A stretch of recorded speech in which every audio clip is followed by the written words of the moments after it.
Alors, je ne sais pas si vous avez compris, mais nous avons une situation un peu particulière. C'est-à-dire que le contour qui fait cet effet d'encoche très intéressant parce que ça donne de l'avant-plan, arrière-plan, ça crée du graphisme. Le contour blanc va devoir disparaître dans Photoshop.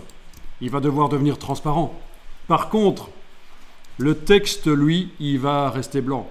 Donc on va voir comment on va s'en sortir dans Photoshop. Là, rapidement, je peux aller modifier si ça veut bien, mais ça ne veut pas parce que dans la palette des calques, c'est certainement verrouillé, oui. Là, c'est juste une petite lubie. Je me dis que je vais aller modifier la couleur des étoiles. Vous n'êtes pas obligé de le faire, bien sûr. Ah, annuler. Ah ben oui, il faut que je mette le fond à l'avant-plan.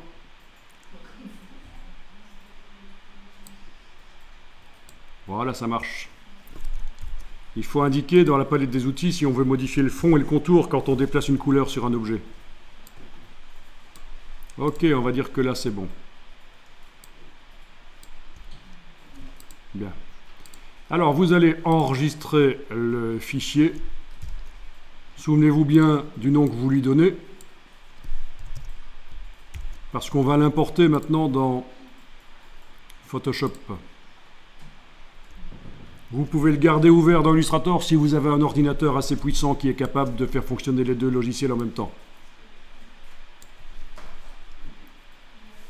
Vous allez dans Photoshop et on va laisser tomber cette affiche maintenant. On va passer à une autre image. Vous aviez été chercher plusieurs images, je crois.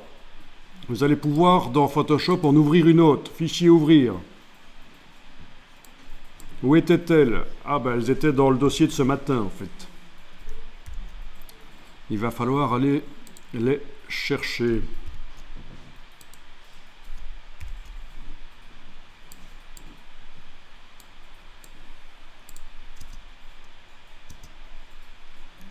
Ouais. On va prendre celle-là. Je vais prendre celle-là.